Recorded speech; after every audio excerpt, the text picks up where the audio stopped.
Movie की शुरुआत में एक आदमी पर अटैक होता है। जब उस आदमी को होश आता है तो वो एक वेंटिलेटर में होता है, जहां पर उसके साथ एक और अब बॉडी होती है इंसान की, जो कि बहुत ही खतरनाक दिख रही होती है। तभी हमें मोरो दिखाया जाता है जो कि अपने घर पर मौजूद होता है। तभी उसे अपने ऑफिस से कॉल आती है और वो घर से निकलता है। तभी हमें पता चलता है कि मोरो एक पुलिस इंस्पेक्टर होता है, क्योंकि वो एक नाइट क्लब जिसको किसी ने जला दिया है उसकी तफ्तीश के लिए पहुंचता है और उसे पता चलता है कि वो काफ़ी ज़्यादा लेट है। इसलिए उसका बड़ा ऑफिसर उस पर गुस्सा आता है कि तुम बहुत ज़्यादा लेट आने लगे हो, तुम बहुत ही ज़्यादा लापरवाह हो चुके हो। और उसे एक लड़की है जिसका नाम है सेल्समैन, जो कि एक ऑफिसर होती है, वो उसके साथ काम करने के लिए कहता है कि वो अभी उसके साथ काम करेगा, वो उसकी अभी पार्टनर है। तभी हमें दिखाया जाता है कि वो दोनों वहाँ से निकलते हैं। दूसरी तरफ हमें एक स्कूल का सीन दिखाया जाता है, जहाँ पर एक बच्चा अपनी पावर से बहुत ज़्यादा बच्चों को डरा रहा होता है, क्योंकि वो अपने हाथों से आग निकाल रहा होता है। और तभी हमें वहाँ पर एक लड़की दिखाई जाती है जो कि बाथरूम में बैठी हुई होती है और उसकी आंखों में भी पावर होती है और उसके अंदर बहुत ही ज़्यादा पावर होती है और वहाँ उसकी आंखों से लाइट निकल रही होती है और वो बहुत ही ज़्यादा डरी हुई भी होती है। और उसे ये करते एक लड़का देख लेता है। अगले ही सीन में मोरो दिखाया जाता है जो कि सेल्समैन और पुलिस ऑफिसर्स के साथ स्कूल में पहुंचता है, क्योंकि वहाँ पर उन्हें खबर मिलती है कि एक लड़का है जो अपने हाथों से आग निकालता है और वो उस नाइट क्लब का केस हैंडल कर रहे होते हैं। जब वो वहाँ पर पहुँचते हैं तो वो देखते हैं कि वो बच्चों को डरा रहा है। ये देखकर मोरो नीचे जाता है और उस लड़के को शांत करने की कोशिश करता है। और तभी वहाँ पर बहुत ज़्यादा पुलिस ऑफिसर्स भी आ चुके होते हैं नीचे। और जब लड़का शांत होता है तो मोरो उसे पकड़ता है और पुलिस ऑफिसर्स के हवाले कर देता है। तभी वहाँ पर उसके पास कुछ ट्यूब्स मिलती हैं उन्हें। तभी हमें यह भी दिखाया जाता है कि मोरो को लगता है कि यही लड़का है जिसने उस नाइट क्लब को जलाया है, लेकिन जब उन्हें पता चलता है कि वो ये लड़का नहीं है जिसने उस नाइट क्लब को जलाया है, उस पर वो सब बहुत ज़्यादा हैरान होते हैं। तभी मोरो अपने घर आता है और आकर उसकी मुलाकात घर में मौजूद एक इंसान से होती है जिसका नाम होता है मोंटी कार्लो, जो कि एक सुपर पावर वाला आदमी था। वो अभी बूढ़ा हो रहा था और कमज़ोर भी, इसलिए वो अपनी पावर्स को खो रहा था। तभी मोंटी कार्लो से जो होता है मोरो मोरो वो पूछता है कि एक ऐसा आदमी जिसके पास आग निकालने वाली पावर हो। तभी वो उसे बताता है कि एक आदमी है जिसका नाम है बेरजीरो, जो कि आग निकालने वाली पावर रखता था। तभी हमें दिखाया जाता है कि कुछ लड़के हैं जो कि एक लड़के से आकर वो ट्यूब्स ले रहे होते हैं और उनके पास भी वो उस ट्यूब्स की मदद से आग निकालने वाली पावर आ चुकी होती है और वो इसका इस्तेमाल कर रहे होते हैं।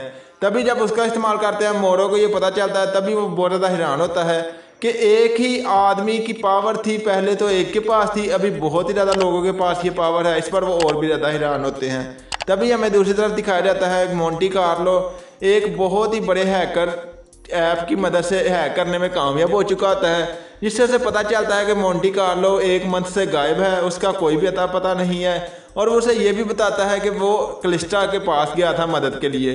दूसरी तरफ मोरो को जब पता चलता है कि क्लिस्टा के पास, क्योंकि मोरो पहले क्लिस्टा के साथ काम कर चुका है, अभी वो उसके साथ काम नहीं करता। दूसरी तरफ हमें क्लिस्टा दिखाई जाती है जो कि एक स्कूल के अंदर स्पोर्ट्स की टीचर होती है और वहाँ पर मौजूद लड़कों को स्पोर्ट्स सिखा रही होती है और उनकी मदद भी करती है, क्योंकि उसके पास भी कुछ पावर होती हैं जिसकी मदद से वो फ्यूचर और पास्ट दोनों देख सकती है।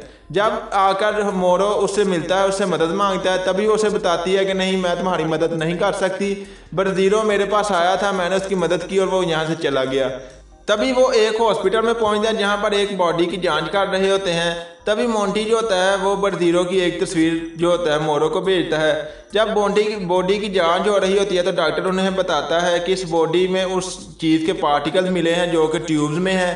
तभी वो डॉक्टर से पूछती है सेल्समैन कि इसकी मौत उन पार्टिकल्स की वजह से हुई है। तभी वो डॉक्टर कहता है कि नहीं, इसकी मौत जो है वो सारा खून निकालने की वजह से हुई है, इसके खून में ही वो पार्टिकल थे। इस पर हमें दिखाया जाता है जो होता है मोरो वो उससे बताता है कि यही बरजीरो है। इस पर हमें दिखाया जाता है कि सब बहुत ज़्यादा हैरान होते हैं कि किसने ऐसा किया है कि इसके जिस्म से सारा खून निकाल दिया है और इसे मरने के लिए यहाँ पर छोड़ दिया है। दूसरी तरफ हमें दिखाया जाता है जो मोरो होता है वो उस केस को नीचेली तह तक छानबीन कर रहा होता है कि इसमें से कोई उसे सुराग मिले। तभी हमें दिखाया जाता है कि उसे एक सुराग मिलता है कि उस पिक्चर में 5 लोग थे जो कि घायल हुए थे, जिनकी रिपोर्ट हुई थी, लेकिन उस पिक्चर में उसे 6वां आदमी दिखाई देता है। जिस पर वो हॉस्पिटल में कांटेक्ट करता है तो उसे पता चलता है कि 2 दिन पहले ही एक पेशेंट एडमिट हुआ है जिसका बाजू जला हुआ है। तभी वो आकर उससे कुछ सवाल पूछता है, लेकिन वो उनके जवाब नहीं देता। लेकिन सेल्समैन जो होती है वो उसे धमकाती है, उसे अपने वश में करती है और उससे सारे जवाब ले लेती है। वो उन्हें बताता है कि एक लड़का है जिसका नाम है इस्माइल, वो ट्यूब्स को बेच रहा है और वो उसके बदले में पैसे लेता है। जब उन्हें ये पता चलता है तो वो उस हॉस्पिटल से निकलते हैं इस्माइल को पकड़ने के लिए। और दूसरी तरफ हमें दिखाया जाता है एक नाजा नामी आदमी है जो कि बहुत ही ज़्यादा लोगों को अपने कंट्रोल में करता है। और नाजा कोई और नहीं है बल्कि वही आदमी है जिसने बरजीरों के जिस्म से सारा खून निकाला था, ताकि उसकी मदद से उसने ट्यूब्स बनाई थी। और उन ट्यूब्स को जब इस्माइल उससे चुरा लेता है तब वो अपने साथियों पर बहुत ज़्यादा गुस्सा आता है और कहता है कि तुम जाकर उस ट्यूब्स को लेकर आओ। तभी हमें वो लड़का भी दिखाया जाता है जो कि उस लड़की को देखता है जिसके पास वो लाइटनिंग वाली पावर होती है, उसका नाम होता है लिली। और वो उसे नाजा के बारे में बताता है। तभी नाजा उसे कहता है कि तुम्हें उसे पर नज़र रखनी चाहिए, उसके बारे में तुम जल्दी नहीं कर रहे, मुझे वो लड़की चाहिए। तभी हमें दिखाया जाता है नाजा बहुत ज़्यादा गुस्से में आ चुका होता है। दूसरी तरफ जो होता है मोरो, वो उस जगह पर पहुंचता है जहां पर वो उसे इस्माइल मिल सके। तभी इस्माइल को जब पता चलता है कि पुलिस वहां पर आ चुकी है तो वो वहां से भागता है। और जब मोरो को लगता है कि वो उनकी गिफ्ट से दूर जा चुका होता है, लेकिन जब मोरो देखता है कि वो एक स्टोर के अंदर है तो मोरो वहां पर जाता है। इससे पहले कि इस्माइल जो होता है वो सेल्समैन पर हमला करे, मोरो उसे पकड़ लेता है और उसे पकड़कर वो जेल के अंदर ले आते हैं जहां पर वो उससे पूछताछ करते हैं। लेकिन हमें दिखाया जाता है कि वो उन्हें कुछ भी नहीं बता रहा होता। इस बार सेल्समैन और मोरो बहुत ही ज़्यादा अपसेट होते हैं क्योंकि उन्हें कोई भी सुराग और इन्फॉर्मेशन नहीं मिल रही होती।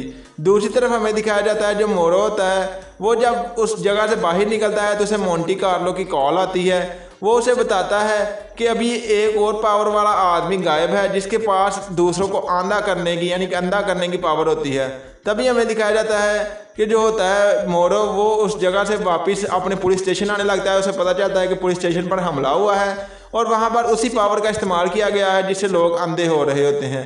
और जब वो आगे बढ़ता है तो सेल्समैन पर भी उस पावर का इस्तेमाल होता है और सेल्समैन नीचे गिरने लगती है। तभी हमें मोरो की पावर दिखाई जाती है। मोरो अपनी पावर से सेल्समैन को नीचे नहीं गिरने देता बल्कि हवा में रोक लेता है और उससे ये करते हुए इस्माइल देख लेता है। और इस्माइल को पकड़कर जो होते हैं नाजा के आदमी नाजा के पास ले जाते हैं। तभी नाजा उससे कहता है कि उसने ऐसा क्यों किया, उसे मार डालें। इससे पहले कि उसके आदमी उसे मारे इस्माइल को, वो नाजा को बताता है कि मैंने एक आदमी देखा है जिसका नाम है मोरो, जो कि एक पुलिस ऑफिसर है। उसके पास ऐसी पावर है वो किसी को भी हवा में उड़ा सकता है।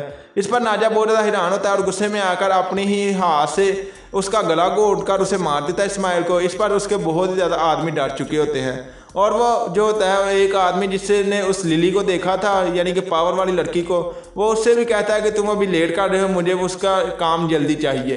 तभी हमें दूसरी तरफ दिखाया जाता है मोरो जो होता है वो सेल्समैन को बचा लेता है और वो बहुत ज़्यादा खुश होता है। दूसरी तरफ जो क्लिस्टा होती है उसके भी 3 लड़के होते हैं। वो देखती है कि 2 लड़के वहाँ पर नहीं हैं यानी कि मिसिंग है। जब उसे पता चलता है कि वो दोनों लड़के उन पावर ट्यूब्स को लेने के लिए गए हैं और वो उनके पीछे जाती है। इससे पहले कि वो उन लड़कों के पास पहुंचती वो उन पावर ट्यूब्स का इस्तेमाल करते हैं और बहुत ही ज़्यादा पावर होने की वजह से वो उसको कंट्रोल नहीं कर पाते और मारे जाते हैं। तभी इस पर क्रिस्टा जब पहुंच कर उन्हें मरा हुआ देखती है तो बहुत ही ज़्यादा अपसेट होती है। दूसरी तरफ मोरो से पुलिस स्टेशन में लिली की मदर मिलने आती है जो कि आकर उसे बताती है कि लिली बहुत ही दिनों से गायब है। इस पर मोरो से कहता है कि वो फिक्र ना करे, वो लिली को ढूंढ लेगा। और वो लिली को ढूंढने के लिए वहाँ से सेल्समैन के साथ निकलता है और तभी हमें दिखाया जाता है कि वो लिली के घर पर होता है जहाँ पर उस पर आकर क्रिस्टा हमला करती है यानी कि उससे बातें करती है। उससे कहती है कि वो उसकी मदद करने के लिए तैयार है। इस बार वो कहता है कि वो कैसे। तभी उसे बताती है कि उसकी एकेडमी के 2 लड़कों को उन्होंने बेरहमी से मार डाला, अभी वो उनको पकड़ेगी और उन्हें कानून के हवाले करेगी। इस पर मोरो जो होता है वो क्रिस्टा की मदद लेने के लिए नहीं मानता और क्रिस्टा इससे पहले कि वहाँ से जाए वो सेल्समैन को देखती है और सेल्समैन का फ्यूचर उसे दिखाई देता है कि वो कैसी मारी जाएगी। तभी वो उसे वहाँ से रोकने के लिए उसके पीछे जाती है। उतनी ही देर में हमें दिखाया जाता है कि जो होते हैं नाजा के आदमी वो मोरो को बेहोश कर वहाँ से ले जाने लगे होते हैं। तभी सेल्समैन और क्लिस्टा उस पर हमला करने लगते हैं, लेकिन जो क्लिस्टा होती है वो सेल्समैन को रोकती है। तभी मोरो अपनी पावर का इस्तेमाल करके उस गाड़ी को वहाँ पर रोक देता है। तभी सेल्समैन और जो क्लिस्टा होती है वो उस नाजा के आदमियों पर हमला करते हैं।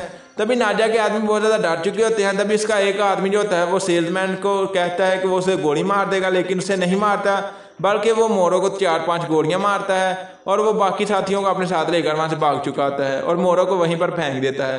तभी हमें दिखाया जाता है मोरो अपनी पावर से उन गोलियों को तो बाहर निकाल देता है, लेकिन वो बहुत ही ज़्यादा कमज़ोर और बेहोश हो चुका होता है क्योंकि उसका बहुत ज़्यादा ब्लड निकल चुका होता है। तभी वहाँ पर हमें क्रिस्टा और सेल्समैन दिखाए जाते हैं जो कि मोरो को लेकर मोंटी कार्लो के पास आते हैं, जहाँ पर उसे बैंडेज किया जाता है। तभी जो होती है सेल्समैन वो उनसे सवाल पूछती है और क्रिस्टा उसके जवाब देती है। उसे बताती है कि हमारी टीम में 3 आदमी थे, गीगा मैन, मैं और मोंटी कार्लो।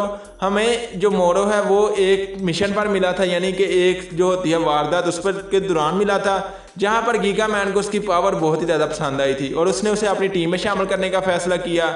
जब हम एक क्रिमिनल को पकड़ने के लिए उसके पीछे थे तो गीगा मैन ने उसे बैकअप देने के लिए कहा, लेकिन मोरो ने बैकअप के दौरान उस क्रिमिनल पर हमला किया। तभी उसकी एक गोली जाकर एक बहुत ही बड़े सिलेंडर में लगी, जिससे गीगा मैन मारा गया और तभी से मोरो ने अपनी पावर का इस्तेमाल छोड़ दिया, क्योंकि वो गीगा मैन की मौत का खुद को जिम्मेदार ठहराता है। तभी हमें पता चलता है कि लिली कोई और नहीं है बल्कि गीगा मैन की बेटी है, इसीलिए मोरो उसे बचाना चाहता है। और तभी हमें दिखाया जाता है कि जो तिया क्लिस्टा वो पता चलाना चाहती है कि नाजा कौन है, और इसके लिए वो मोंटी कार्लो से कहती है। तभी मोंटी कार्लो को एक प्रोफेसर के बारे में पता चलता है।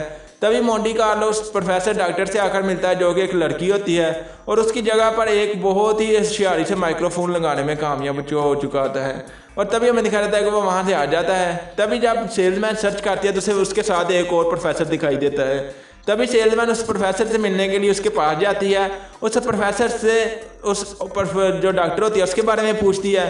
तभी वो प्रोफेसर बताता है कि हमारे पास बहुत ही अर्सा पहले एक केस आया था एक बच्चे का जो कि अपने दिमाग से दूसरों के दिमाग को कंट्रोल कर सकता था। तभी उसके वालिदैन उसकी पावर को ख़त्म करने के लिए हमारे पास आए थे, लेकिन मैंने ऐसा नहीं किया था। लेकिन उस प्रोफेसर ने हमारी इजाज़त के बगैर ही उसकी पावर्स को ख़त्म कर दिया था। इस पर हमें दिखाया जाता है कि वो सेल्समैन की सब बातें बताता है, जिससे सेल्समैन बहुत ही ज़्यादा हैरान होती है। दूसरी तरफ जो होती है डॉक्टर, उसे नाजा की कॉल आती है जो कि डॉक्टर कहती है नाजा से कि वो लिली को छोड़ दे क्योंकि उसे उसकी पावर का अंदाज़ा नहीं है। तभी हमें दिखाया जाता है कि नाजा उसे कहता है कि नहीं, वो उसे छोड़ेगा नहीं। तभी डॉक्टर से जिद करती है कि वो उसे एक बार देखना चाहती है और उसे देखने के लिए वो उसके ठिकाने पर पहुंचती है। और ये सब बातें हमें दिखाया जाता है कि मोंटी कार्लो सुन लेता है और मोंटी कार्लो कहता है कि हमें वहाँ पर जाकर उस पर हमला करना चाहिए, लेकिन क्लिस्टा चाहती है कि हमें वहाँ पर नहीं जाना चाहिए क्योंकि उसकी जो ठिकाना है नाजा का वो एक भूल भुलैया है, वो हमें वहाँ पर फंसा लेगा और मार डालेगा। लेकिन मोंटी कार्लो सेल्समैन जो होते हैं वो उसे मना लेते हैं ताकि पुलिस वाले वहाँ पर ना पहुँचे और वो बहुत ही ज़्यादा पुलिस वाले को मार डालेंगे, हम वहाँ पर पहुँचे और उन्हें पकड़ लें। तभी हमें दिखाया जाता है कि जो डॉक्टर होती है वो वहाँ पर नाजा के पास पहुँचती है और लिली को देखकर वो नाजा से कहती है कि तुम इसे आज़ाद कर दो। इस पर नाजा बहुत ज़्यादा गुस्से में आता है और डॉक्टर से कहता है कि मैं इसे आज़ाद नहीं करूँगा। तभी हमें यह भी पता चलता है कि उसी डॉक्टर ने जिस लड़के की पावर को ख़त्म किया था वो कोई और नहीं था बल्कि नाजा ही था। तभी नाजा देखता है कि वहाँ पर सेल्समैन, क्लिस्टा और मोंटी कार्लो आ चुके हैं जो कि उनके आदमियों पर हमला करना शुरू करते हैं। ये देखकर जो होता है नाजा वो लिली को अपने साथ लेकर वहाँ से भागने लगा होता है। तभी हमें दिखाया जाता है जो होता है मोरो, वो आकर नाजा और लिली पर हमला करता है ताकि वो लिली को वहाँ से बचा सके। ये देखकर जो होता है नाजा वो लिली की पावर का इस्तेमाल मोरो पर करता है। मोरो अपनी शील्ड से उसे रोकता है और अपनी पावर से उस पर हमला करते हुए उसे लिली से दूर ले जाता है। तभी लिली भी होश में आ चुकी होती है जो कि अपनी पावर का इस्तेमाल करने लगती है। तभी दूसरी तरफ सेल्समैन उसे वहाँ से लेकर निकलती है। ये देखकर नाजा उस पर हमला करने के लिए आगे बढ़ता है। तभी मोरो उसे पकड़कर ऊपर हवा में ले जाता है, जहाँ पर जो मोरो होता है वो अपनी पावर की मदद से नाजा को वहीं पर ब्लास्ट कर देता है, वहीं पर उड़ाकर ख़त्म कर देता है। और ख़त्म होते दौरान उसे बहुत ही ज़्यादा पुलिस के ऑफिसर्स भी देख लेते हैं। मोरो और मोंटी कार्लो जो होते हैं वो बहुत ही ज़्यादा हैरान होते हैं। और तभी हमें दिखाया जाता है कि मोरो भी शायद वहीं पर मर चुका है, लेकिन सब मोरो को देखकर बहुत ही ज़्यादा खुश होते हैं और मोरो बहुत ज़्यादा कमज़ोर हो चुका होता है। इस पर उसके बड़े ऑफिसर को यकीन नहीं हो रहा था कि मोरो के पास भी ऐसी पावर्स हैं। तभी हमें लास्ट में दिखाया जाता है कि सब बहुत ही ज़्यादा खुश होते हैं क्योंकि उन्होंने लिली को भी बचा लिया था और सब लड़कों को बाकियों को भी, जिनसे पहले कि वो सबको ट्यूब्स भेज दे उन्होंने उन सबको पकड़ लिया था। इस पर हमें दिखाया जाता है जो होता है मोरो वो आकर सेल्समैन से मिलता है, उसे बातें करता है। तभी सेल्समैन उसे एक मास्क देती है और उसे एक नाम देती है जिसका नाम होता है टाइटन्स। और तभी हमें दिखाया जाता है सब लोग उसे टाइटन्स का नाम देते हैं और वो सेल्समैन से अपने प्यार का इजहार करता है और यहीं पर इस मूवी की एंडिंग होती है। मुझे उम्मीद है कि आप लोगों को मेरी ये एक्सप्लेनेशन पसंद आएगी। अगर ये वीडियो पसंद आए तो इस वीडियो को लाइक करें एंड मेरे चैनल को सब्सक्राइब करें एंड बेल आइकन के बटन पर क्लिक करके ऑल पर क्लिक कर दें ताकि इस तरह की आने वाली हर एक वीडियो आप तक बआसानी पहुंच सके। मैं मिलता हूं मेरी अगली वीडियो में, तब तक के लिए खुदा हाफिज़।